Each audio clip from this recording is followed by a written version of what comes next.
сорпаны араластырып тұрғанмын. Бір кезде келінім келіп, ожаумен басымнан тартып қалды. Осылайда тамақ пісіремекен, қолынан түк келмейтін неме, деп айқай салды. Ал ұлым болса, ештеңе естімегендей, теледидардың дыбысын қаттырақ шығарып қойды. 5 минуттан кейін ас үйді басына көтеріп, гүрс еткен дыбыс шықты. Ұлым жүгіріп келіп, көрген нәрсесінен қатып қалды. Құрметті тыңдарман, оқиғаны жалғастырмас бұрын, бұл видеоны қай жақтан, қай өңірден көріп отырғандарыңызды, жасыңыз қаншада екенін төменге жаза кетіңіздер. Және әңгімені соңына дейін тыңдап, лайк басып, тіркеліп отырыңыздар. Бұл мен үшін өте маңызды. Тыңдаушылардың небәрі 1% ғана каналға жазылады. Осылайша сіздер мені қолдап, видеоны көбірек адам көруіне көмектесесіздер. Жақсы тыңдалым болсын. Көп рахмет. Сонымен мен сорпаны араластырып тұрғанмын. Келінім Динара келіп, ожаумен басынан салып қалды. Осылайда тамақ істеймекені, деп ырылдады ол. Өзі қолыңнан бірдеңе келеме, ақымақ. Ыстық темір самайыма тигенде, кәдімгідей терімді күйдіріп әкететіндей болды. Басында не болған түсінбей де қалдым. Қонақ бөлмеден пульт сырт етті де, теледидардың дауысы одан сайын гүрілдеп кетті. Ұлым Рахат жай ғана дыбысын қаттырақ қойды. Түк естімеген сияқты. Менің бұл жерде мүлдем жоқ құсатып. 5 минуттан кейін ас үйде бәрі төңкеріліп түсті. Кастрюльдер, тәрелкелер, тостағандар. Менің дауысым, менің денем, еден. Жүгіріп, Рахат келіп, есіктің алдында тұрып қалды. Анашым, не істеп қойдың? Деп сыбырлады ол. Маған қарағанда тірі адамға емес, кәдімгі шағылған ыдыс аяқтың үйіндісіне қарағандай қарады. Менің атым Алмагүл Хасанқызы Дулатова. Жасым 71-де. Мына қолым өмірімнің жартысында өзім үшін емес, өзгелер үшін қамыр иледі. Мына үй кезінде менің арқамда тік тұрған. Мына жүрегім осы уақытқа дейін отбасымды қасиетті тұтып, бәріне сеніп келді. Ақымақ екенмін, соқыр екенмін.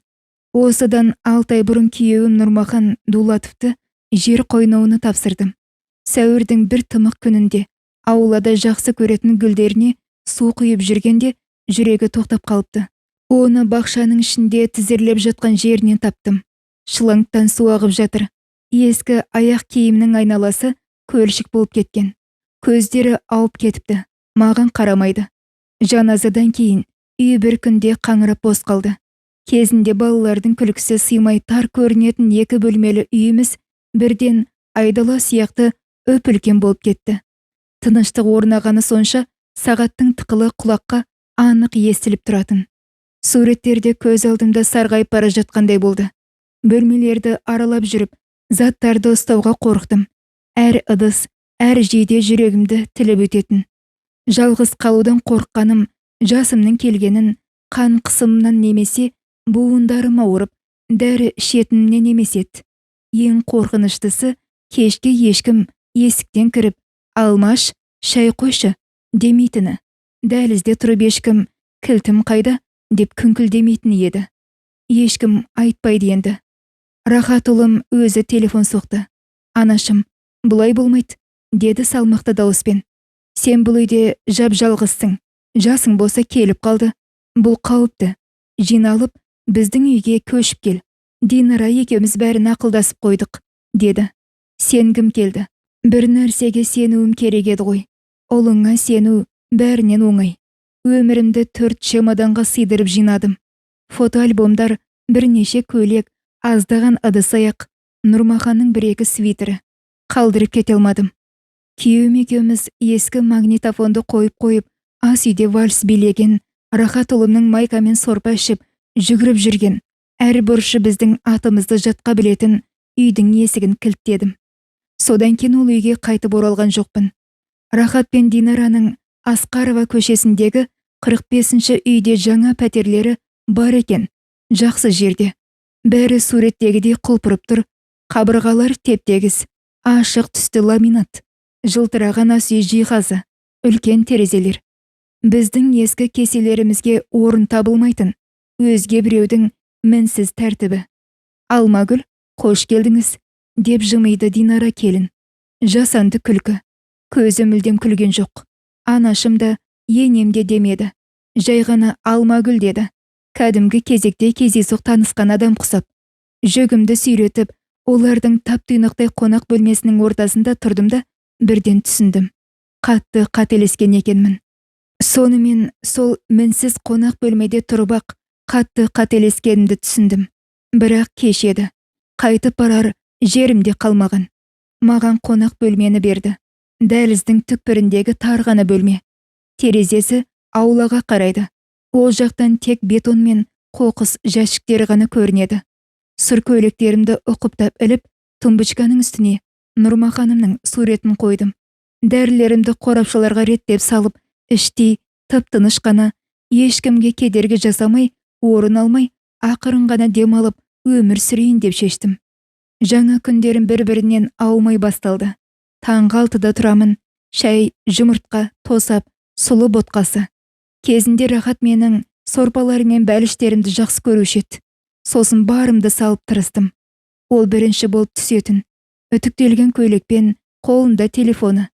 Рахмет мам деп күңкілдейтін маған қарамайық. Отыра қалып, жаңалықтарды парақтайды. Кофесін ішеді, мені мүлдем байқамайды да. Динара кешірек шығатын, үстінде жібек халаты, тап-тұйнақтай макияжымен кәдімгідей сұлулық салонынан жаңа шыққандай. Үстел басына отырып, маған емес, тәрелкеге қарайтын. Бұл не? Кофе ме? Әлде су ма? Деп бетін тыжырайтты. Алғашқы күндердің бірінде. Су татып тұр ғой. Мен қоюырақ жасадым демедім бе?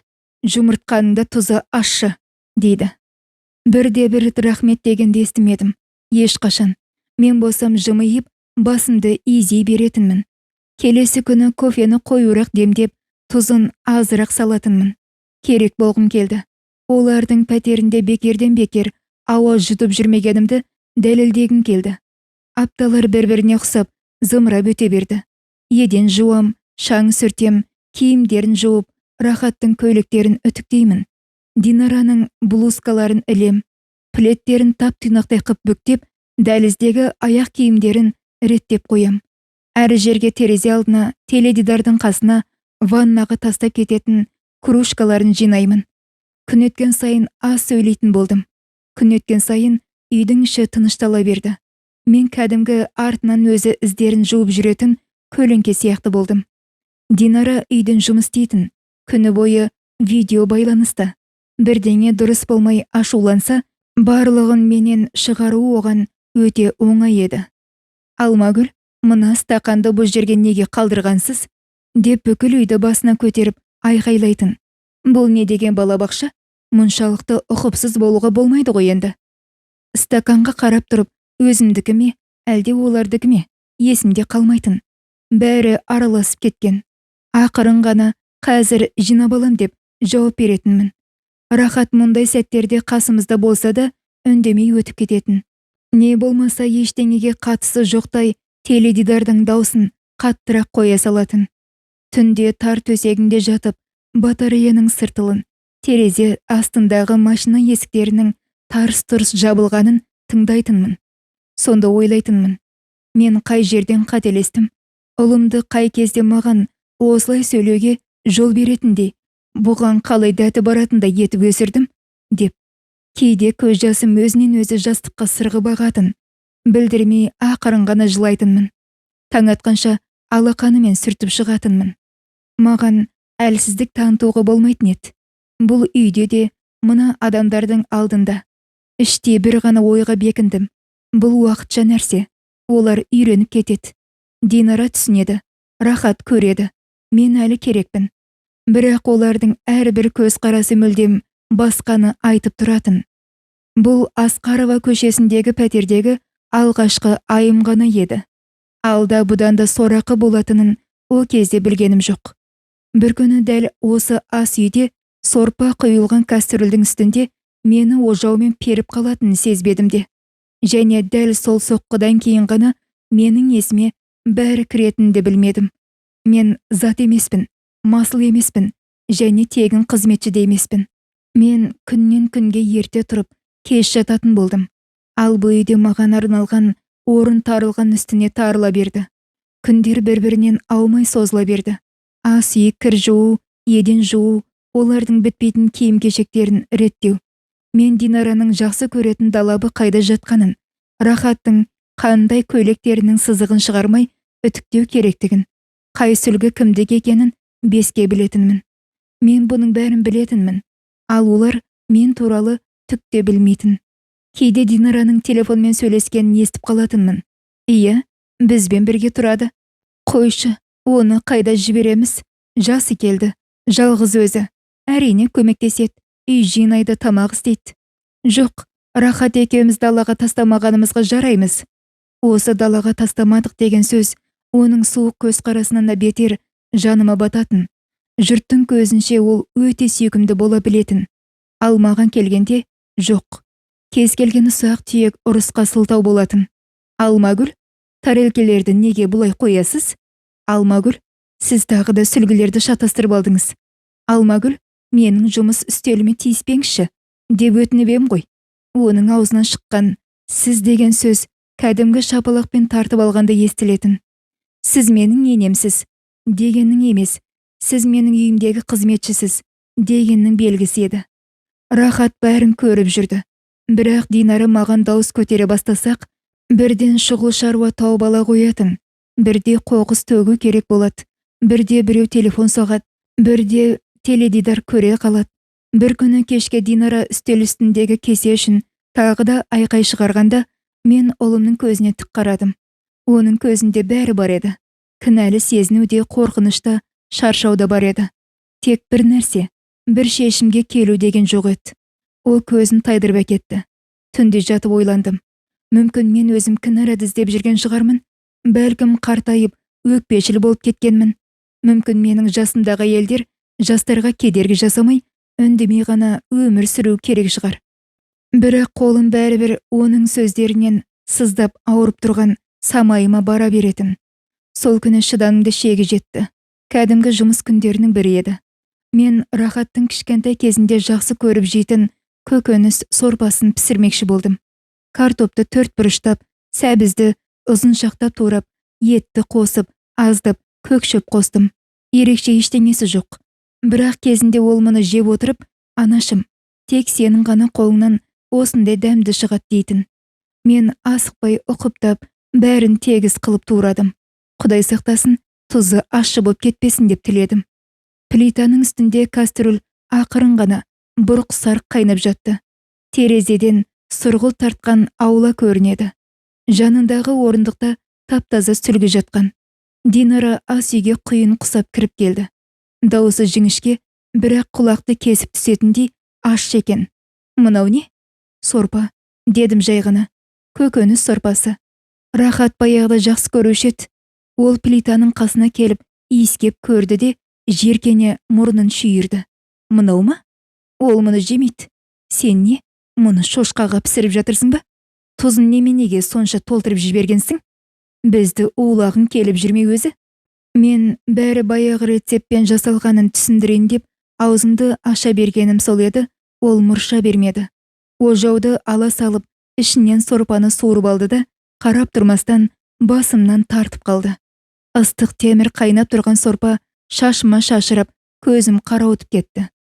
Осылайда тамақ істемекені, деп айқайлады ол. Ақымақ, қолынан түк келмейтін неме? Масқара ғой мынау. Құлап қалмайын деп, үстелдің шетіне жабыстым. Самайым ашып, құлағым шыңылдап кетті. Қонақ бөлмеден теледидардың дауысы шықты. Қаттырақ, одан да қаттырақ. Рахат сондай еді. Ол естіді. Міндетті түрде естіді. Бірақ ештеңе істеген жоқ. Сол секундта ішімде бір нәрсе сынып кеткенде болған жоқ. Керісінше, кәдімгі бұрап, суырып алған шам сияқты бәрі сөніп қалды. Жаным ауырды, күйіп кетті. Қатты қорландым. Иә, бірақ бәрінен де қатты батқаны келіннің темірмен ұрған емес, ұлымның үнсіз қалғаны болды. Динара маған қарап, қазір ақталып кешірім сұрайды. Жылап тізерлеп тұрып, кешірші, мен жаманмын, бәрін түзеймін дейді, деп күтіп тұрды. Оңбаған сорлы, деді ол қолын қусырып. Бір тамақ пісіре алмайды, үйді де дұрыстап жинай алмайды. Рахаттың сені несіне бұл жерге сүйреп әкелген белгісіз. Тек бастың ауруысың. Мен ештеңе деген жоқпын. Тек шүберекті алдым да, плитаның үстіндегі сорпаның тамшыларын сүрте бастадым. Қолым дірілдеп, басым гуілдеп тұр. Ол есікті тарс жауып шығып кетті. Мен жап-жалғыз қалдым. Кастрюльдермен, су болған самаймен және менің айқайымды тұншықтырған қабырғаның ар жағындағы теледидармен жалғыз қалдым. 5 минут өтті. Мен реттеліп жиналған ыдыстарға, таптаза алжапқышыма, шкафтың үстіндегі өз көлеңкеме қарап тұрдым. Сөйттім де, мен өзі неден қорқып жүрмін, олар менен тағы не ала алады деп ойладым. Үйімді онсыз да тартып алды. Күйеуімді өмір алып кетті. Ұлымды мыналардың үнсіздігі ұрлады. Егер мен бір рет болсын ішімдегіні сыртқа шығарсам, маған не істейді дейсің? Қалай басталғанын өзім де білмеймін. Ең үлкен кастрюльді алдым да раковинаға төңкере салдым. Сорпаның бәрі жылыстап, көкөністің иісі шығып, су ағарға ағып кетті. Кәдімгі жақсы адам болуға тырысқан сәтсіз талпыныстарымның бәрін жуып кеткендей болды. Кейін екінші бос кастрюльді алдым да қолымды жібере салдым. Еденге гүрс ете түсті. Кейін тарелкелерді, бір-екі тостағанды, кеселерді. Қасықтар жан-жаққа кафелдің үстіне шашылып кетті. Үй қирап жатқандай орасан зор дыбыс шықты. Қираса қирасын. Мен айқайлаған жоқпын. Демімді тең ұстап тұрдым. Ал ішім кәдімгідей жеңілдеп қалды. Қуаныш емес, бірақ еркіндік орнады. Ақыры өзіме болды. Шыдағаның жетеді деп мойындағандай болдым. Рахат бірінші болып жүгіріп кірді. Не боп қалды? Деп дәлізден ақ айқай салды. Сосын тұрып қалды. Ас үйдің астан кестеңі шыққан. Сынықтары, шашылған су, кастрюльдер. Мен соның ортасында самайымның қан ағып, қолым сусу болып тұрмын. Мама, деп дауысы қарлығып шықты. Мама, не істеп қойдың? Не істеп қойдың дейді-ау. Не болғанын сұраудың орнына. Динара емес, сен кінәлісің дегендей. Өзіңді ақта дегендей. Жоқ, не істеп қойдың дейді. Оның артынан Динара көрінді. Көздері алақ-жалақ етіп кетті. Бірақ тез жиналып алды. Мен саған айттым ғой, деді бірден мысқылдап. Мен саған айттым, мұның басы істемейді деп. Көрдің бе? Иә, бәрін өзі қиратты. Айқайлап бәрін лақтырды. Рахат, бұл қалыпты жағдай емес. Мына әйел ауру, қараш өзіне. Динара, деді мен сабырмен. Маған ожаумен қалай ұрғаныңды күйеуіңе айтып берші. Ол мысқылдап күліп жіберді. Өзіңіз қолыма киліктіңіз ғой. Драма жасай бермеңізші. Рахат, мен мұнымен бірге тұрмайым. Таңдау жаса. Не бұл кемпір, не мен. Тыныштық орнады. Мен тек ұлыма қарап тұрмын. Анасын қорғайтын, Динара сен шектен шықтың дейтін. Ең болмаса мына қанның қайдан шыққанын сұрайтын нағыз еркек тұруы керек жерге қарадым. Ол жерге қарап қалды. Мама, деп бастады ақырын. Қазір бәріміздің жүйкеміз жұқарып тұр. Бәріміз де шаршадық. Мүмкін саған шынымен басқа жер тапқан дұрыс шығар. Тынышырақ болады. Сен бәрін жүрегіңе жақын қабылдайсың. Біз көмектесеміз. Сенің әйелің мені қайнап тұрған ожаумен басынан ұрды, деді мен, ешқандай эмоциясыз қайталап. Сен мұны естідің. Мен естіген жоқпын, деді ол тез арада. Шынымен, мен теледидар көріп отырғанмын. Мен білген жоқпын. Енді бастамаш осыны. Қиындатпаш.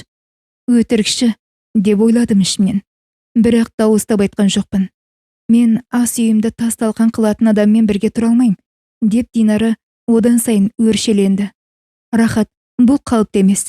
Ертең ақ бұл үйден кетеді. Немесе мен кетем. Ұлым жұтынып қойды. Мама. Бұл мама деген сөзі сондай аянышты естілді. Бұлай істейік.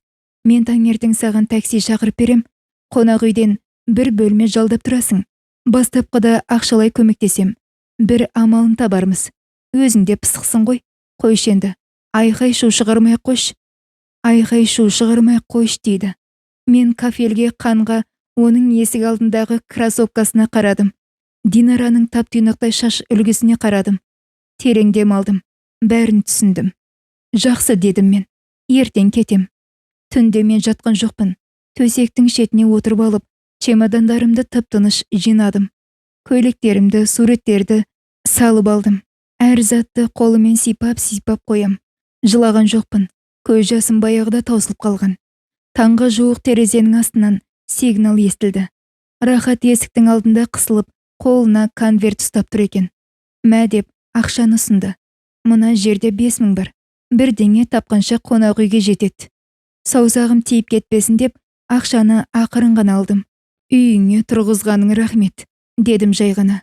Құшақтағанда жоқпын, сүйгенде жоқпын. Сол күні шынымен түк естімедің бе, деп сұрап та жатпадым. Баспалдақпен ақырын төмен түстім. Чемодандарды өзім сүйредім. Жүргізуші салып беруге көмектесті. Қайда барамыз, әже? Деп сұрады ол. Аузымды аштым да үйге деп айта алмайтынымды түсіндім. Қаланың шетіндегі кез келген арзан қонақ үйге апаршы балам, дедім. Ең арзанына. Машина орнынан қозғалды. Мен Асқарова көшесіндегі үйдің айнадан кішірейіп, мүлдем көрінбей кеткенше қарап отырмын. О жерде менің басынан гөрі теледидардың пультін таңдаған ұлым қалды. Мені ұрып, ауру деп атаған әйел қалды. Менімен бірге 4 чемодан мен 5000 теңге кетіп бара жатты. О кезде мен мына чемодандардың бірінде хат жатқанын әлі білген жоқ едім. Дәл қазір мені қуып шыққан сол үйдің бәріне мені қожайын қылатын хат екенін сезбегенде едім. Такси мені қаланың шетіне, трассаның бойында аяқ киімнің қораптары сияқты қатар тұрған сұрғылт қонақ үйлердің қасына келді. Мынау арзан, деді жүргізуші. Әрі қарай бұдан да қымбат болады. Маңдайшадағы жазу жыпылықтап тұр екен. Әріптерінің жартысы күйіп кеткен. Ішінде үстелдің артында шаршаған көздері бар бір жігіт отыр. 1-2 күнге бөлме керек еді, дедім. Ең арзаны. Ол ескі компьютермен тексеріп, бағасын айтты. Есептеп көрдім. Егер артық тамақ ішпей үнемдесем, мына 5000 теңгем бір аптаға да жетпейді екен. Бөлме тар, төсегі майысып кеткен. Қабырғасында дақтар бар. Терезесі парковкаға қарайды. О жерде түні бойы машинаның есіктері тарс-тұрс жабылып, моторлары гүрілдеп жатады. Төсек жаймасы таза, бірақ сұрғыл тартқан. Жастығы жұп-жұқа. Есікті жаптым да төсектің шетіне отырып, осы уақыт ішінде алғаш рет өкіріп тұрып жылап жібердім. Жай ғана емес, өкіріп жыладым. Ішімдегінің бәрі сыртқа шықты. Динараның айқайлаған дауысы, Рахаттың жерге қараған көз қарасы, басынан ұрған соққы, сорпаның иісі, ана конверттегі 5000 теңге. Кәдімгі еден жуышмен есептескендей лақтыра салған ақшасы. Жылай-жылай көз жасым таусылғанда, ішімде құрғап қалған бостық қана қалды. Краннан аққан мұздай суға бетімді жудым да, киімшең жата кеттім. Бірақ ұйықтай алмадым. Тек таңның атуын күттім. Алғашқы күндері жоспармен өмір сүрдім. Төмендегі автоматтан ең арзан шайдан бір кесе алып іштім. Бір рет бәріш сатып алдым. Кейін оны да қойдым. Ақшамды санадым.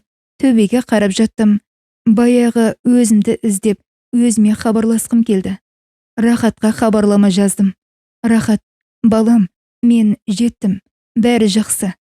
Кейін, балам, қонақ үй қымбат екен. Көп шыдай алмайтын сияқтымын. Одан кейін кәдімгідей ашық жаздым. Маған ақша керек. Аударып жібере аласың ба? Оқылғаны туралы белгі тұр. Жауап болған жоқ. Бірнеше күннен кейін автоматтың қасында тұрдым. Соңғы тиындарымды салған ем, аппарат жұтып қойды да, түк шығырған жоқ. Осылай оңай ғана. Ақша бар, тауар жоқ. Түймелерін қанша ұрғыласаң да, ешкімнің шаруасы жоқ. Қонақ үйде тұру мерзім біткенде, администратор келіп, есікті ақырын қақты. Апай, кешіріңіз. Бірақ бөлменің ақшасын төлеп ұзарту керек. Немесе босатуыңыз қажет. Мен 1 күн, 2 күн, 3 күн берші деп өтіндім. Жымиып құлап қалмайын деп, үстелдің шетінен ұстап тұрдым. Тәртіптің аты тәртіп, деді ол, даусын жұмсартып. Мен сізді түсінем, бірақ 1 айдың ішінде 2-ші рет чемоданды жинадым. Бұл жолы олар бұрынғыдан да ауыр көрінді. Ішіндегі заттар емес, ұят сезімі жаншып бара жатқандай еді. Трассаға шықтым. Күн ыстық. Үлкен жүк машиналарының гүрілі. Мына жүктерді асфальттың үстімен сүйреу азап еді. Бірақ тастап кете алмадым. Оның ішінде фотоальбомдар, Нұрма ханымның суреті. Құжаттарым, өмірімнің қалған бөлшектері бар еді. Қала басталғанша жаяу жүрдім. Қолым талғанша жүрдім. Кейін қайда бара жатқаным бәрі бір болғанша жүре бердім. Ақыры қаланың қақ ортасындағы бір саябақтан бірақ шықтым. Кәдімгі орындықтар, құм салғыш, балалар, аналар, иттер. Адамдар қасынан кәдімгі кино сияқты өтіп жатты. Қасыма тозып кеткен күртеше киген бір еркек келді. Әже, мә шелпек, деп бір үзім нан ұсынды. Жеп алыңыз. Бұл жерде ешкім шіренбейді. Бұл жерде өмір сүреді. Нанды алдым. Рахмет балам, дедім.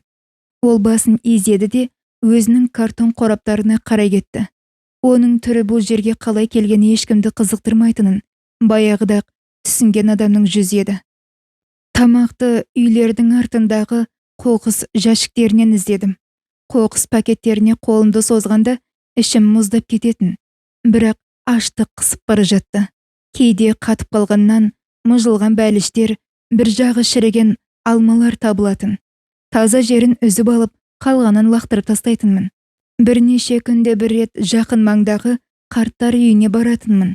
Орын жоқ, ертең ертерек келіңіз, дейтін маған. Бірақ ол ертең деген күн ешқашан келмейтін. Тек орындықтағы тағы бір суық күн келетін. Қанша уақыт өткен білмеймін де. 1 апта ма, 2 апта ма, әлде 3 апта ма. Күндер бір-бірінен аумайтын. Өзім үшін де көрінбейтін елеске айналдым. Кештердің бірінде түнде киетін жылырақ бірдеңе іздейін деп чемоданды аштым. Қолым қабырғасына жабысып тұрған бір конвертке тиді. Тығыз, сары, сыртында менің атым жазылған. Нұрмаханның қолтаңбасы. Есіме түсті. Бұл сервантта жататын. Мен оны жоғалып кетпесін деп асығыс чемоданға сала салған екем. Кейін ұмытып кетіппін. Жүрегім су ете қалды. Орындыққа отыра қалып, дірілдеген саусақтарымен конвертті аштым. Менің аяулы алма гүлім деп басталыпты. Оның мұны қашан жазғанын бірден түсіндім. Баяғыда өкпесі қабынып, пневмония болған кезде ауруханада жатқанда жазған екен. Мен оған әлі екеуміз тойда билейміз деп әзілдейтінмін. Ал ол көп күлмейтін. Ол былай деп жазыпты. Егер мен бұл хатты оқып отырсам, демек оның бұл дүниеде жоқ екені. Ол мені басында сандармен, қағаздармен басымды қатырғысы келмегенін, бірақ ештеңе айтпай кету ақымақтық екенін енді түсінген жазыпты. Көп жылдар бойы аз-аздан ақша жинап келген екен. Бір үй сатып алыпты, кейін тағы біреуін, кейін дүкендерге арналған ғимараттар алыпты. Бәрі менің атыма рәсімделген екен. Ол менің кәрілігімді ешкімнің еркелігімен, ашуы мені далаға қуып шыға алмайтындай етіп қамтамасыз еткісі келіпті. Мен құжаттарды бірінен соң бірін аштым. Меншік құқығы туралы куәліктер, үзінді көшірмелер, келісімшарттар, үйлер, пәтерлер, ғимараттар. 13 объект. Қайта санап шықтым. 13. Және адрестердің ішінен жаныма таныс бір мекен жай шықты. Алматы Асқарова көшесі 45-ші үй. Дәл сол үй. Келінім мені ожаумен ұрып, есіктен қуып шыққан үй. Ұлым маған жоғалып кет деп 5000 теңге ұстатқан үй. Менің үйім екен. Мен саябақтың орындығында үстімде кір пальто, қолым лас, бетімде далада қонғанның ізі бар күйде отырдым. Қасымнан өткен адамдар тағы бір қаңғыбас кемпір деп ойлап жатты. Ал менің тіземнің үстінде олардың мына әдемі, мінсіз әлемі менікі екенін дәлелдейтін қағаздар жатты. Күлерімді де, жыларымды да білмедім. Екеуін де істедім. Басында қарлығық дауыспен күліп жібердім. Кейін көзімнен жас парлап ақты. Маған қалай қараса да бәрібір еді. Олар жынды кемпірді көрді. Ал мен уақыттан озып жеткен Нұрмаханның маған деген қамқорлығын көрдім. Хаттың астында телефон нөмірі тұр екен. Адвокат Алмазбек Ануарбековке жолық. Ол бәрін біледі. Бәрін өзі рәсімдеген. Көмектеседі. Ешкімге өзіңді қор қылуға жол берме. Сен өзің ойлағаннан да күштісің, деп жазылыпты. Әрбір әріпті жаттап алдым. Орындықтан тұрып, сөмкемді кеудеме қаттырақ қысып, телефон автомат іздеуге кеттім. Ол Ануарбековтің қандай адам екенін әлі білмейтінмін. Бірақ бір нәрсені анық білдім. Осы қоңыраудан кейін мен біреудің пәтерінен қуылып шыққан сорлы әйел болуды тоқтатам. Осы қоңыраудан кейін нағыз қожайын ояна бастайды. Аялдаманың қасынан телефон автомат таптым. тейін саңлауға сырғып түсті. Саусақтарым дірілдеп тұр. Алмазбек Ануарбеков және серіктестері, тыңдап тұрмыз, деді әйел адамның даусы. Маған Алмазбек Ануарбеков керек ет, дедім қарлыққан дауыспен. Нұрмахан Дулатовтың шаруасы бойынша. Мен Алмагүл Дулатова. Тұтқаның ар жағы бір секундқа тынышталып қалды. Алмагүл Дулатова, біз сізді іздеп жүредік. Ұлыңыз сізді көшіп кетті, деді. Бірақ байланыс нөміріңізді қалдырмапты. Қазір қай жердесіз? Біз машина жібереміз. Жарты сағаттан кейін саябақтың қасына қара машина келіп тоқтады. Жүргізуші чемодандарды салуға көмектесті. Ештеңе сұраған жоқ. Салоннан тері мен таза ауаның иісі шығып тұр. Мен біреудің түсінде отырғандай тіп-тік болып отырмын. Офис қаланың орталығында биік, шыны ғимаратта екен. Лифт бізді жоғарғы қабатқа көтерді. Кілемдері жып-жұмсақ, хатшы қыз сыпайы ғана қарсы алды. Ануарбековтің өзі алдымыздан шықты. Бойы тапалтақ, шашына ақ кірген, көз қарасы өте қырақ екен. Алмагүл Дулатова, деп басын изеді ол. Төрлетіңіз. Кабинеттің қабырғасы тұтас шыны терезе. Үстелдің үстінде графин мен су тұр. Ол маған бір стакан су құйып берді. Мен суды кәдімгі шөлдеген адам құсап бас салдым. Бұл жай ғана су емес, менің қалыпты өміріме қайта оралуым сияқты еді. Біз сіздің ескі мекен жайыңызға хаттар қалдырдық, телефон соқтық, деді ол сабырмен. Нұрмахан Дулатов қайтыс болғаннан кейін бізде сізге арналған тұтас бір папка құжат бар. Рет-ретмен бастайық. Өзіңізме бірге бірдеңе әкелдіңіз бе? Мен үстелдің үстіне мұжылған сары конверт пен қағаздарды қойдым. Ол тексеріп шықты да, басын изеп, өзінің қалың бет белгілері бар папкасын шығарды. Бәрі сіздің атыңызға рәсімделген 13 объект. Тұрғын үйлер, пәтерлер, бірнеше коммерциялық ғимараттар. Біздің есебіміз бойынша бұл өте үлкен капитал. Оған қоса инвестициялар мен ағымдағы шоттар бар. Ақша жағынан алаңдауыңызға еш негіз жоқ. Оның сөздері маған кәдімгі пойыз сияқты өтіп жатты. Мен тек ең бастысын ғана қағып алып отырдым. Мекен жайлары, деп сұрадым ақырын. Ол тізімді ашты. Асқарова 45-ші үй, деп маған қарады. Бұл менің түсінуімше ұлыңыз тұрып жатқан үй ғой. Тұрып жатыр, дедім мен. Даусым дірілдеген жоқ. Әйелімен бірге. Қай пәтерде? Біздің мәліметіміз бойынша 301-ші пәтер. 5 жыл бұрын күйеуіңіздің өтініші бойынша оларға жеңілдік ставкасы жасалған. Нарық бағасынан айтарлықтай төмен төлейді. Басын изедім. Бұл заңды ма? Олай істеуге бола ма? Болады, деп келісті ол. Бірақ бұл жолдасыңыздың ізген ниет еді. Қазір иесі сізсіз. Кез келген шартты өзіңіз шешесіз. Дегенмен өз ережесі бар. Ескерту жасау, мерзімдерін сақтаймыз, дедім мен. Жалға алу ақысын нарықтық бағаға дейін көтереміз. Тек олардікін ғана емес, бүкіл үйді тексеріңіз. Егер қандайда бір ерекше келісімдер болса, бәрін кәдімгі бағаға қайтарыңыз. Бұл үй қайырымдылықпен емес, бизнеспен айналысады. Ол қағазға белгілеп қойды. Түсіндім. Олай болса, басқару жұмыстарын жүргізу үшін бізге бір заңды тұлға керек болады. Егер аты жөніңізді жасырын қалдырғыңыз келсе, жасырын болсын, дедім мен. Бір серіктестік ашыңыз. Аты Тәуекел Инвест болсын. Солай-ақ болсын. Жасаймыз. Ол маған мұқият қарап алды. Тағы бір нәрсе, басқару мәселелерін талқыламас бұрын өзіңіздің тұратын жеріңізді шешіп алу керек. Қазір қайда түнеп жүрсіз?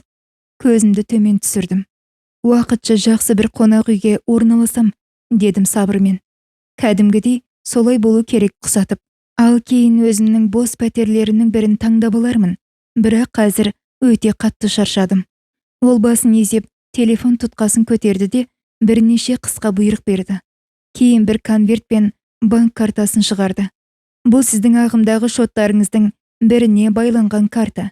Жақын арадағы шығындарыңызды өтеуге толық жетеді. Қысылмаңыз. Бұл сіздің өз ақшаңыз. Мен сізге объектілердің тізімін берем, және Асқарова көшесіндегі тұрғындарға ескерту қағаздарын дайындай бастаймын. Ертең барып, үйлердің бір бөлігін көріп қайтсақ болады, деді ол. Мен банк картаны қолыма алдым. Кәдімгі қайыр тілеп алғандай емес, болашақ үйімнің кілтін ұстағандай сезіндім. Қонақ үй тып-тыныш, кілемдері жып-жұмсақ, төсек жаймалары тап-таза екен. Аппақ кафельмен қапталған терең ваннасы бар екен. Ыстық суды ернеуіне дейін толтырып жіберіп, денем жылығаннан кәдімгідей ауырғанша ұзақ отырдым. Су жолдың шаңы мен кірінен қарайып кетіпті. Шашымды 3 рет сабындап жудым. Кейін аппақ қалатқа оранып алып, осы уақыт ішінде алғаш рет өзімді еркін жібердім. Белімді бекен ұстауды қойдым. Кешкі асқа сорпа, нан, пеште піскен тауық еті мен көкөніс салатына тапсырыс бердім. Тамақтың дәмін жаңадан сезініп жатқандай асықпай жедім. Әрбір үзім нан тек қарын тойғызу емес, адамдық қадір қасиетімді қайтару сияқты еді. Менің көлеңке емес екенімді сездіргендей болды. Бірден ұйықтап кетіппін. Таңертең терезеден күн сәулесі түскенде бірақ ояндым. Айнадан өзімді әрең таныдым. Шашым таптаза, көздерім тұнық, әжімдерім баяғыдай болғанымен көз қарасы мүлдем бөлек еді. Арқам тіп-тік, ішімде бір үлкен шешім бар еді. Сағат 10-да қайтадан офисте болдым. Асқаровадан бастаймыз ба? Деп сұрады Ануарбеков. Бастаймыз, деп жауап бердім. Ескерту қағаздарынан бастайық. Заң бойынша 30 күн уақыт бар. Үлкендерше өмір сүруді үйренсін. Ол маған хаттың бөлшегін ұсынды. ЖШС тәуекел инвест ескертет деп жазылыпты. Мұқият оқып шығып, 1-2 сөзін түзеттім де қолын қойдым. Қалам қағаздың үстімен жеңіл ғана сырғып өтті. Қолым дірілдеген жоқ. Бүгін ақ жібереміз деді ол. Ал ертең объектілерді көруге шығамыз. Мен сізге маршрут дайындап қоям. Тағы бір шаруа бар, деп оны есік алдында тоқтаттым. Маған киім кешек, құжаттар, телефон керек. Менің кәдімгі тірі адам екенім көріну керек. Өзгелер үшін емес, өзім үшін. Бәрін ұйымдастырам деп сәл ғана жымиды ол. Бұл да біздің жұмысымызға кіреді. Кабинеттен дәлізге шықтық. Айнала шыны, жарық, лифтілердің бір қалыпты дыбысы естіледі. Тұрып қалып, терең демалдым. Кеше ғана саябақта орындықта отырып, суық желден көзімді сығырайтып, сөмкеме соңғы панамды жабысып отырған ем. Ал бүгін қолымда қолтаңбам, мөрмен кезінде мені есіктен қуып шыққан мекен жай бар. Ертең біз Асқарова көшесіндегі 45-ші үйге барамыз.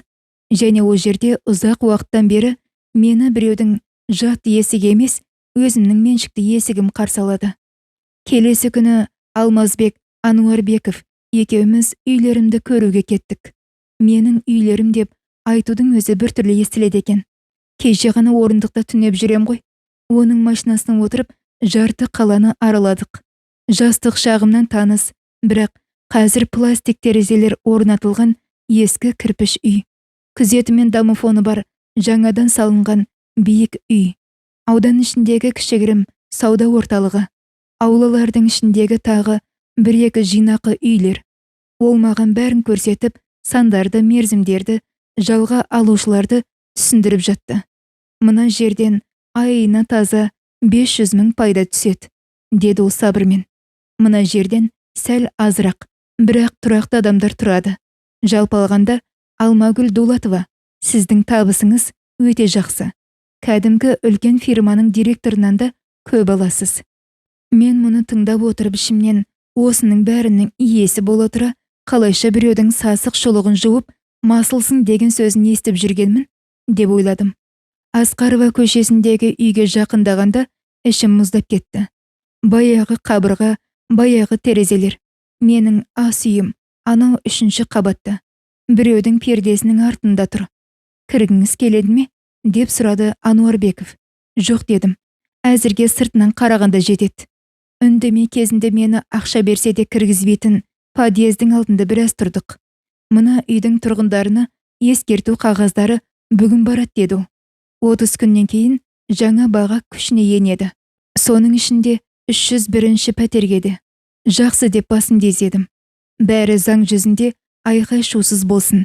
Сол күні кешке қонақ үйде терезенің алдында ұзақ отырдым. Үстел үстінде есеп қисап папкасы, карта, таптаза қойын дәптер жатты.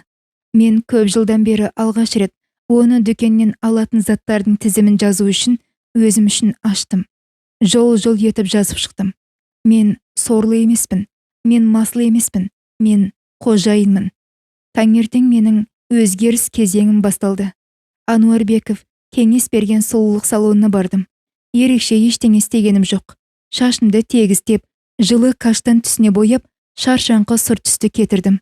Шашымды сондай әдемі етіп сәндеп берді. Өзіме қарап таң қалдым. Әдемі қарапайым маникюр жасаттым. Мұрнымнан сусып түсе беретін ескі көзілдірігімнің орнына жіңішке жиекті жаңа көзілдірік сатып алдым.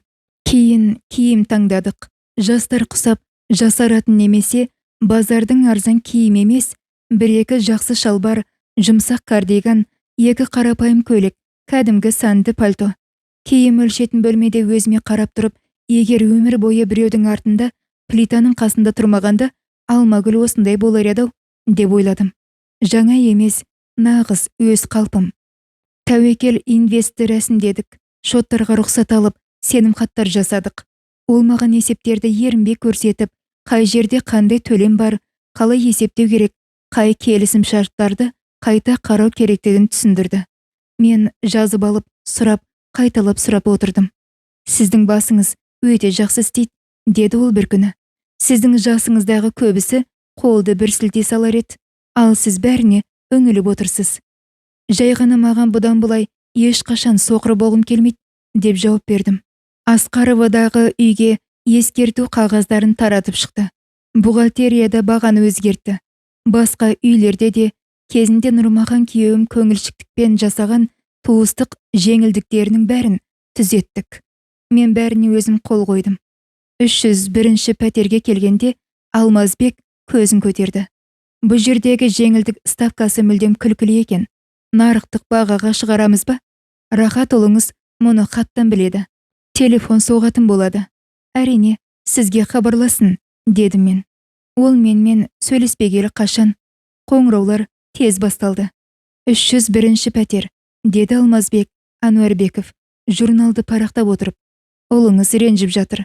Бұл туыстардың үйі ғой дейді. Басында бұлай келіспегенбіз дейді. Иесімен сөйлесем деп талап қойып жатыр. Ал сіз не дедіңіз? Деп сұрадым. Иесі заңды тұлға дедім. Барлық шарттар заңды. Төлегіңіз келсе төлеңіз, төлегіңіз келмесе көшіңіз дедім. Үндемей басым дезедім. Кеудемді бір оғаш сезім ұялады. Бір жағынан жаным ауырса, екінші жағынан сондай тыныш еді. Бірнеше күннен кейін ол тағы бір жаңалға келді. Олар жағында жағдай қиындап жатыр. Ашық мәліметтер бойынша Рахат пен Динараның үлкен тұтынушылық несиелері бар екен. Жиған ақшалары жоқ. Жалдау ақысының өскені оларға өте ауыр соғып тұр.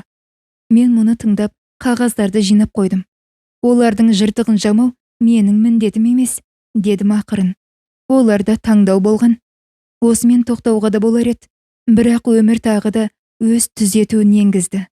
Бір күні Алмазбек сөз арасында айтып қалды. Баса айта кетейін, сіздің сауда орталығыңыздан орын алып отырған фирмалардың бірі маркетинг жөніндегі кеңесшінің қызметін пайдаланады екен. Сонда Динара келіннің есімі шықты. Осы фирма оның негізгі клиенттерінің бірі сияқты. Мына фирманың да жалдау ақысын қайта қарап жатырсыз ба? Деп сұрадым. Иә, тізімге қарап тұрып, оның фамилиясын көрдім. Басқалар сияқты бұларды көтереді. Бизнестері жақсы, төлей алады. Бір секунд ойланып қалдым. Заң шеңберінде барынша жоғары көтеріңіздер. Егер шығындарды қысқартатын болса, ол өз шаруалары. Ол басын изей салды. Бір-екі аптадан кейін оның кабинетінде шай ішіп отырғанда ол былай деді. Сіздің Динараңыз қысқартуға ілінген сияқты. Ана фирма шығындарын азайтып, сырттан кеңесші алуды тоқтатыпты. Соның ішінде Динараны да шығарып жіберіпті. Мен жай ғана шайымнан ұрттадым. Қуанғанда жоқпын, аяғанда жоқпын. Ішімде кәдімгі таразының басы теңелгенде бір сезім болды. Дүние сәлде болса өз орнына келгенде еді. Кешкісін өзімнің жеке бөлмеме қайтып, қағаздарды қарап, пайыздарды есептеуді үйрендім. Жылжымайтын мүлікті басқару туралы кітаптар оқыдым. Сонымен қатар қалаға баяғы сорлы кемпір құсап емес, кәдімгі шаруасы бар маңызды адам сияқты шығатын болдым. Мен әрқашан бір нәрсені бастау үшін кеш деп ойлайтынмын. Көріп тұрғандай, тек үндемей күтіп отырсаң ғана кеш болады екен. Осы уақытта рахаттан келетін қоңыраулар жиілеп кетті. Осымен үшінші рет қожайынмен байланыстыруды өтініп жатыр, деді Алмазбек. Бұл әділетсіздік. Бұрын басқаша келіскенбіз дейді. Бұрын оның арқа сүйер әкесі бар еді, деп жауап бердім. Енді әкесі өз міндетін атқарды. Енді менің біреудің есебінен емес, өз күнімді көретін кезегім келді.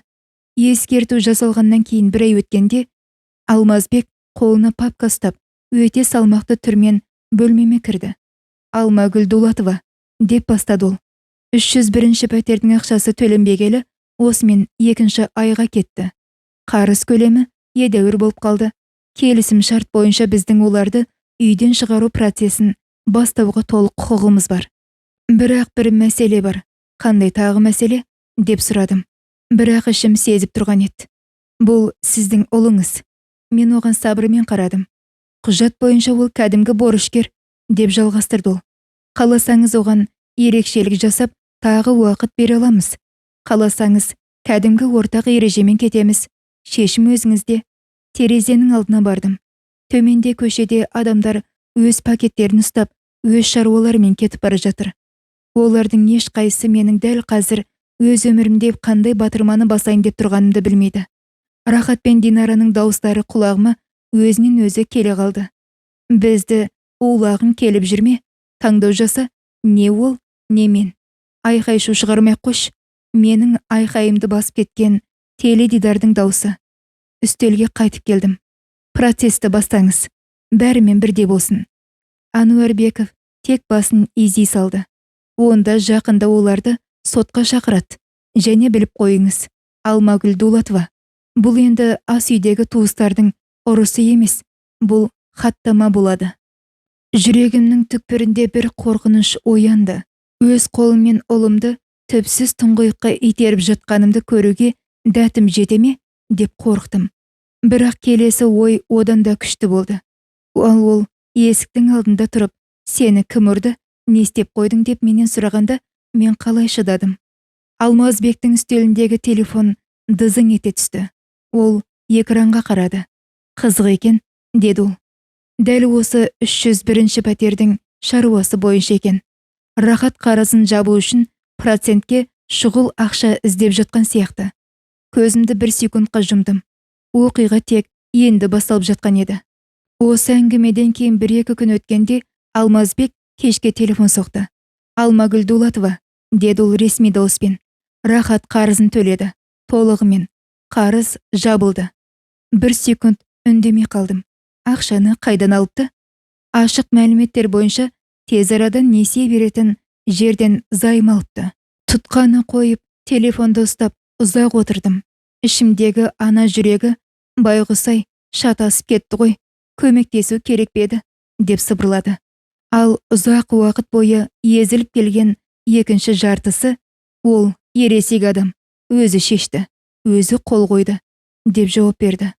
Келесі ай бәрін өз орнына қойды. Жаңа баға бойынша кезекті төлем түскен жоқ. Мерзімінде де 1-2 күннен кейінде келмеді. Жым-жырт. Ануарбеков қолына папка ұстап кірді. Төлем 5 күнге кешігіп жатыр. Бұл жолы мүлдем төлемеді. Ескерту жібердік. Жауап жоқ. Қаласаңыз тағы күте тұрайық. Қаласаңыз үйден шығаруды бастаймыз ба? Тап-тұйнақтай жазылған жолдарға қарадым. Біз оған мүмкіндік бердік, дедім. Әрі қарай ереже бойынша кетсін. Ол артық сұрақ қоймай басын изеді. Ұлымның қарызға белшесінен батқанын біліп отырмын. Биттейде ақшасы қалмаған несие карталары, тұтынушылық қарыздар, несиеге алынған машина, мейрамханалар, қымбат киімдер, бәрі қосылған демалыстар. Ақша ешқашан таусылмайтындай өмір сүруге үйренген Динара. Оған жоқ деп айта алмай, о кетіп қалмасын, айқай шығармасын деп, оның орнына жаңа несиелер ала беретін Рахат ұлым.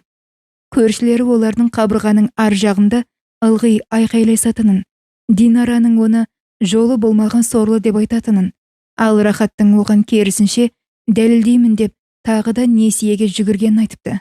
Аядым, бірақ баяғыдай емес. Бәрін ақшамен жаба салатын аяныш емес еді бұл. Өзіне өзі ор қазып, ылғи бұрыс жолды таңдаған адамға деген аяныш еді. Көмектесесіз бе? Деп сұрады Ануарбеков. Жоқ дедім.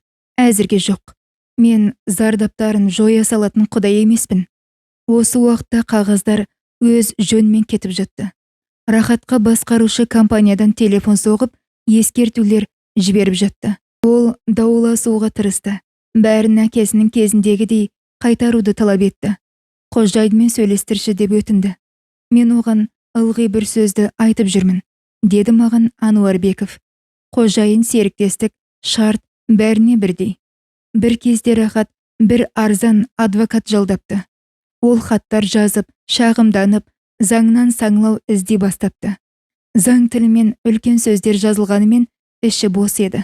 Барлық мерзімдер сақталған, барлық қолдар тұр. Бір күні Ануарбеков телефон соқты. Сот күні белгіленді. 301 пәтер бойынша күні уақыты шақырту қағаздары жіберілді. Ресми отырыс, бірақ олар келуі керек. Мен үндемей тыңдап тұрдым. Мен әрине Тәуекел Инвесттің атынан қатсам, деп жалғастырды ол. Сіздің келуіңіз шарт емес, тіпті келмегеніңіз де дұрыс болар. Алмазбек Ануарбеков, дедім мен. Мен ол жерде болғым келеді. Ол сәл үндемей қалды. Алдыңғы қатарда сізге орын жоқ. Ал сырттан тыңдаушы ретінде мархабат. Отырыс ашық өтеді. Солай істейміз, деп басымды изедім. Залдың ең артына отырам. Менің ол жерде болуым тек өзімнің шаруам болсын. Қоңыраудан кейін айнаға ұзақ қарадым. Ішімде бір сұрақ тұрды. Сот өз ұлыма ресми түрде үкім кесіп жатқанда мен шыдай алам ба? Жауап жоқ еді. Бірақ сот күні жақындап қалғанды. Сот болатын күні мен оятқыштан бұрын тұрып алдым. Нашар ұйықтадым. Дөңбекшіп, ешқандай амалы қалмаған нұсқаларды есептеп шықтым. Сот қабырғалары мүжілген, есіктері ауыр, ішінен қағаздың иісі шығып тұрған ескі ғимаратта екен. Мен ертерек келдім. Көзге түспеу үшін залдың ең артындағы орындыққа отырып, басымды папкаға бұғып алдым. Рахат отырыс басталуға 15 минут қалғанда келді. Қасында үстіне мұжылған пиджак киген ана жас адвокат пен Динара бар. Бәрі кәдімгі мақтанғанда киініп алыпты. Рахат ұлым болса жүдеп кеткен, көзінің асты қарайған. Папканы екі қолмен қысып ұстап алыпты. Олар алдына маған арқаларын беріп отыр.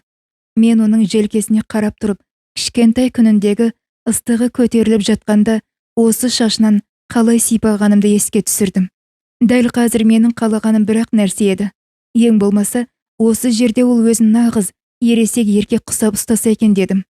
Алмазбек Ануарбеков сабырмен кірді. Отырыс басталды. Тәуекел Инвест ЖШ-сының азамат Рахат Дулатов қойған талап арызы бойынша іс, деп хатшы қыз оқи бастады. Рахаттың жас адвокаты орнынан атып тұрып, бағаның бірден өсіп кеткені, отбасылық жағдайлар, көп жыл бойы ақшаны уақытылы төлеп келгендер туралы бірдеңелерді айта бастады. Даусы дірілдеп, сөздері әдемі естілгенмен іші бос еді. Алмазбек Ануарбеков сабырмен әр пункт бойынша сөйледі. Жеңілдігі бар ескі келісім шарт, бұрынғы қожайынның қайтыс болуы, жаңа баға туралы ескерту қағазы, барлық мерзімдердің сақталуы, ақшаның кешіктірілуі, қысым жасалғаннан кейін қарыздың бір бөлігінің жабылуы және тағы да жиналған қарыздар. Талапкер заңда көрсетілгеннен артық ештеңе сұрап отырған жоқ, деп аяқтады ол сөзін. Тек қарызды төлеуді және үйді босатуды талап етеді. Барлық құжаттар тіркелген. Судья жасы 60-тарға келген шаршаңқы жүзді әйел қағаздарды парақтап шықты да Рахатқа бұрылды. Қарызды мойындайсыз ба? Рахат орнынан тұрып міңгірлей бастады. Бұл өте күтпеген жерден болды. Үлгермей қалдық. Егер бізге тағы уақыт берсеңіздер. Қазір ақша бар ма? Деп судья оның сөзін бөліп жіберді. Ол үндемей қалды. Адвокатына қарайды, Динараға қарайды. Динара ернін сығымдап, көзін тайдырып әкетті. Жоқ, дәл қазір жоқ, деп әрең шығарды сөзді Рахат. Судья қаламын шетке қойды. Уақыт созуға ешқандай негіз көріп тұрған жоқпын. Ескерту өз уақытында жасалған, мерзімдер сақталған, шағым қанағаттандырылсын. Рахат Дулатов 10 күн ішінде тұрып жатқан үйін босатсын. Орындалмаған жағдайда мәжбүрлі түрде үйден шығарылсын. Шешімге шағым түсіруге болады. Болды, келесі іс. Балғасымен үстелді тарс еткізді. Бітті. 10 минут. Нүкте қойылды. Динара бірінші болып жарылды. Бұл не масқара өзі? Деп бүкіл залға естірте ысылдады. Біз қайыршы емеспіз, шағымданамыз. Бұл заңсыздық. Олар сыртқа шықты. Менің қасымнан өтті. Ешкім таныған жоқ. Олар үшін мен орындықта отырған кәдімгі бір ескі кемпір едім. Ануарбеков тағы жақындап келіп, мына жерде тағы бір шаруа бар. Басқа үйдің тұрғынынан келген хат. Жалғыз басты ана, 2 баласы бар, медбике екен. Жалдау ақысын бірден емес, бірнеше айға бөліп өсіруді өтініп жатыр. Осы уақытқа дейін ақшаны уақытында төлеп келген. Шешім өзіңізде. Хатты оқып шықтым. Әдемі сыпайы жазылған жолдар. Анықтамалары мен түбіртіктері бәрі тіркеліпті. Оған бағаны біртіндеп өсіруді мақұлдаңыз, дедім. Егер төлеп тұрса, бағаны нарықтан сәл төменірек қалдырыңыз. Жақсылыққа ұмтылған адамдарды жазалаудың керегі жоқ. Бұл өте мәрттік екен. Бұл кәдімгі адами қисын, дедім шаршаңқы дауыспен. Кімнің шынымен қиналып жүргенін, ал кімнің өз қателігін мойындамау үшін өзгелерді басып жаншып жатқанын ажырата білу керек. Әрі қарай оқиғалар тез өрбіді. Рахат адвокатының айтуымен апелляцияға берді. Шағымды 3 күннің ішінде қанағаттандырусыз қалдырды. Бәрі құрғақ, бәрі заң бойынша. Ал Динараның мазасы мүлдем қашыпты. Заттарын жинап жатып, мен бұл сорлымен тұрмайым деп айқайлапты. Құрбыларына телефон соғып, тойымсыз, аш көз қожайындар деп шағымданыпты. Үйді босату мерзіміне 1 апта қалғанда, ол 2 чемодан сүйретіп, төркініне кетіп қалды. Рахат ана үлкен үйде жап-жалғыз қалды. Техникасын, жиһаздарын сатып, қораптарды баспалдақпен өзі тасып жүрді. Көршілері оның 1-2 рет баспалдақта басын ұстап, еңкіштеп отырған көріпті. Жаным ауырды, бірақ баяғыдай емес. Мерзімнің бітуіне 2 күн қалғанда Ануарбеков телефон соқты. Ол қожайынмен кездесуді өтініп жатыр. Жағдайды түсіндіргісі келеді екен. Офиске келуге дайын. Өте қиылып сұрап тұр. Не дедіңіз? Деп сұрадым. Өтінішіңізді жеткізем дедім. Шешім өзіңізде. Бас тартсам да болады. Немесе өзім кездесейін. Немесе ол сәл кідіріп қалды. Егер қаласаңыз, онымен өзіңіз кездесе аласыз. Бірақ мұны заңгер ретінде айтып тұрған жоқпын. Ойланып қалдым. Ол неге қожайынды дәл қазір ғана есіне алды? Себебі бәрінен айырылды. Себебі Динара тастап кетті. Себебі жақында ғана мені қалдырған қараңғылықта өзінің де қалуынан қорықты. Оған айтыңыз, дедім мен. Қожайын кездесуге келісті. Сіздің офисте. Ертең сағат 3-те. Бірақ тек Рахаттың өзі келсін. Әйелі де, адвокаттары да болмасын. Түсінікті ме? Түсінікті, деп басын изеді Алмазбек. Бөлмені дайындайын ба? Өз кабинетіңізді дайындаңыз, дедім ақырын. Есік ашылды. Рахат кірді. Мені көрді. Ауа жетпей қалғандай тұрып қалды. Мама, деп демін шығарды. Дәл осы сәтте баяғының бәрі, сот, соққы, көше, тағы да сот, арамызға үлкен қабырға болып тұра қалды. Мен көзімді көтердім. Отыр, Рахат, дедім, ол үшін бейтаныс сап-салқын дауыспен. Қазір біз баласы мен анасы сияқты сөйлеспейміз. Қазір біз борышкер мен қожайын ретінде сөйлесеміз. Ол орындық сынып кететіндей ақырын ғана отырды. Сіз бе? Ол жұтынды. Мен бұл жерде бір директор отырған шығар деп. Ал сіз не болып жатыр, мама? Бұл жерде мен мама емеспін, дедім бір қалыпты дауыспен. Бұл жерде мен Тәуекел Инвесттің иесі Алмагүл Дулатовамын. Сені сотқа берген дәл сол адаммын. Ол селк ете қалды. Мүмкін емес деп сыбырлады. Әкем, ол бүйтпес еді. Әкең бәрін өзі істеп кеткен, деп сөзін бөліп жібердім. Сен о жерде арзан бағамен бай құсап тұрып жатқанда, ол үй менің атым рәсімделген болатын. Одан бөлек тағы 12 объект бар. Сен әкеңнің маған қалдырып кеткен үйінде тұрдың. Ал кейін сен мені, Динара екеуің, 5000 теңгені бетіме лақтырып, өз үйімнен қуып шықтыңдар. Оның өңі қуарып кетті. Сіз білдіңіз бе? Осы уақыт бойы біліп жүрдіңіз бе? Жоқ, деп шынымды айттым. Саябақта орындықта түнеп, қоқыстан тамақ іздеп, тегін сорпаға кезекте тұрғанда білген жоқпын. Кейін Нұрмаханның хатын тауып алғанда ғана білдім. Сенің пәтерің менікі екенін, тек ол ғана емес екенін сонда ғана түсіндім. Ол бетін екі қолмен басты, кейін маған қарады. Көздері жасаурап кеткен, баяғы асқақтығынан түк қалмапты. Құдай-ау, деп дем алды. Не айтарымды да білмеймін. Шындықты айтудан баста, дедім мен. Қасында Динараң жоқ, мені де естімейтін соқыр деме. Бар болғанын айт. Ол біраз үндемей, сөз табылмай отырды. Мен қорықтым. Деп ақыры ішіндегісін шығарды. Әрқашан айқай-шудан қорқатынмын. Басында Динара мен ол айқайлап қысым жасағанда, жарайды, сәл шыдай тұрш, ең бастысы үйде тыныштық болсыншы, деп ойладым. Ол саған айқайлап жатқанда, мен естімегенсіп жүрдім.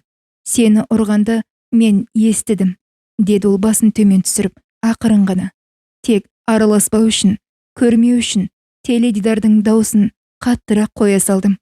Мен қорқақтық жасадым. Осыны айтқанда ол кәдімгідей кішірейіп кеткендей болды.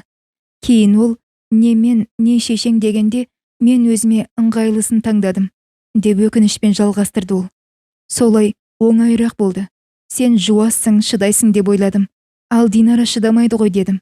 Кейін бір амалын тауып, өтеуін қайтарармын, ақша тауып көмектесермін деп ойладым. Бірақ таппадым, көмектесе де алмадым. Демек таңдауды Динара емес, сен жасағансың ғой, деп нақтыладым мен. Ол дауласқан жоқ. Мен кінәлімін. Мама. Рахат сөзін жұтып қойды. Алмагүл Дулатова. Мен үндемей отырдым.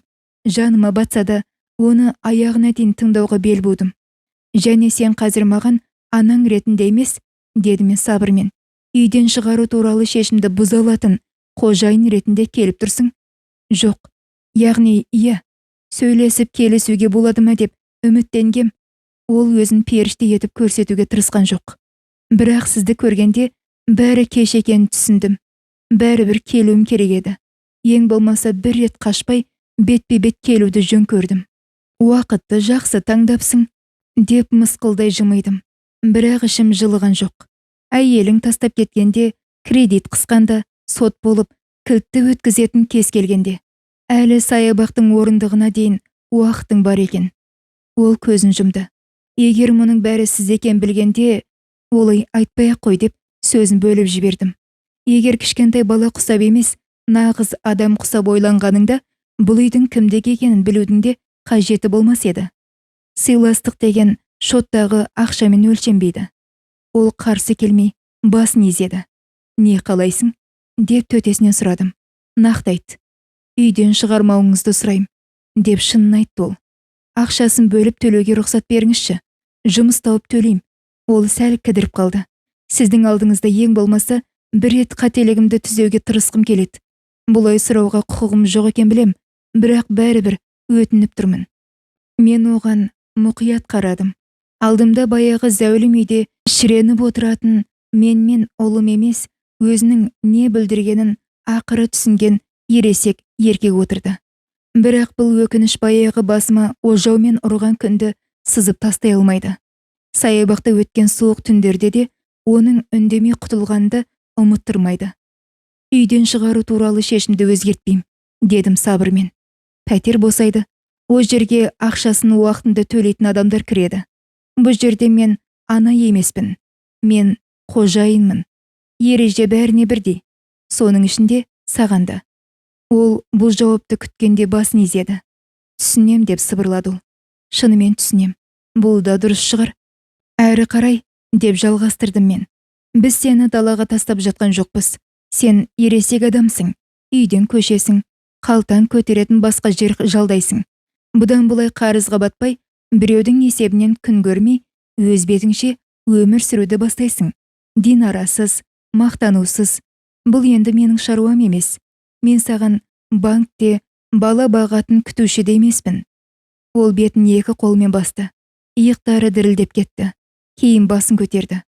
Мен егер қашанда бір мүмкіндік болса, сізге жай ғана телефон соғып тұруыма болады ма? Жағдайыңызды білу үшін. Ақша сұрамаймын. ештеңе дәметпеймін. Тек осы дүниеде бар екеніңізді біліп отырсам. Ойланып қалдым. Көруіңе болады дедім. Бірақ ешқандай кепілдік бермеймін. Қазір менің де өз өмірім бар. Мен үшін емес, жалпы өзің үшін өмір сүр. Ол орнынан тұрды. Мені тыңдағаныңыз рахмет деді, ақырын. Мен бұған да лайық емес едім. Дұрыс айтасың, деп жауап бердім. Ол тағы бір рет басын изеп, бөлмеден шығып кетті. Рахат ұлым белгіленген мерзімнен бір күн бұрын көшіп кетті. Ануарбеков маған қысқа қайырып есеп берді. Пәтер таптаза, кілттер өткізілді, заттар тасылды, жаңа қарыз жоқ. 3 ай өтті. Өз үйімде тұрып жатырмын. Бір күні сенбі күні таңертең телефон шыр ете түсті. Бейтаныс нөмір. Иә, тыңдап тұрмын дедім. Мама деген дауысты естідім. Бұл Рахат. Арада үзіліс болды. Тыныс алып тұрған естілді. Тыңдап тұрмын. Мен жай ғана қайда екенді айтайын деп ем. Қаланың шетінен бір бөлме жалдадым. Қоймада жұмыс істеп жатырмын. Басында жүк тасушы болғам, кейін үйретті. Қазір құжаттармен көмектесем. Жалақым көп емес, бірақ тұрақты. Кредиттерімді аздап жауып жатырмын. Тек шай ішетін болдым. Ол қобалжып сәл күліп қойды.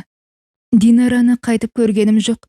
Мен сізден бірдеңе сұрау үшін телефон соғып тұрған жоқпын. Мен үндемедім. Оның қалай толқып тұрғаны телефоннан ақ анық сезіліп тұр. Жарайды дедім мен. Тыңдаш, бәлкім қазір емес, кейін қашанда бір уақытта кездесе алармыз. Жай ғана шай ішу үшін. Егер өзіңіз қаласаңыз. Қаламасаңыз түсінем. Мен әрі қарайда кәдімгідей жұмыс істеп, дұрыс өмір сүре берем. Жай ғана менсіз ұялмайтындай адам болғым келеді. Мұны маған ешқашан айтпасаңыз да мейлі. Көреміз, Рахат, деп жауап бердім. Уақыт көрсетеді. Өмір сүр, жұмысыңды істе. Өтірік айтпа, жауапкершілікті өзгеге ысырма. Маған осы да жетеді. Егер шынымен өзгергенді көрсем, бәлкім шай ішетін күнде туар. Ол терең демалды. Басқа ештеңе керек емес. Мен сізге қашанда бір хабарласармын. Немесе болмайтын болса мазаламаймын. Тек біліп жүріңізші. Мен сізді жақсы көрем. Қолымнан келгенше. Естідім, дедім мен. Өзіңді күт. Тұтқаны қойдым. Жылаған жоқпын. Оның мекен жайын іздеп жүгіргенім де жоқ. Оған пәтер сатып алып бергенім де жоқ. Оны өз өмірімен, ересек адамның мәселелерімен жалғыз қалдырдым. Егер Рахат өз жолын аяғына дейін жүріп өтсе, нағыз адам болса, менің қасымнан оған орын табылады. Аянышты ұлым ретінде емес, өз ісінің жауапкершілігін түсінген нағыз адам ретінде орын беріледі. Ал егер өзгере алмаса, мен бәрібір өз қалпымда қала берем. Өйткені бұл жердегі тәмсіл өте қарапайым. Егер сен өзіңді өзің қорғамасаң, саған ешкім міндетті емес. Тіпті өз туғандарың сенен теріс айналса да, бұл сенің түкке тұрғысыз адам екеніңді білдірмейді. Мен Алмагүл Хасанқызы Дулатова, жасым 71-де. Кезінде артық зат құсап, үйден қуылған, саябақтың орындығында түнеген дәл сол әйелмін. Бұл хикаяны аяғына дейін тыңдағандарыңызға көп рахмет. Лайк басып, каналға жазылуды ұмытпаңыздар. Алда өмірден алынған бұдан да қызықты нағыз оқиғалар күтіп тұр. Көп рахмет.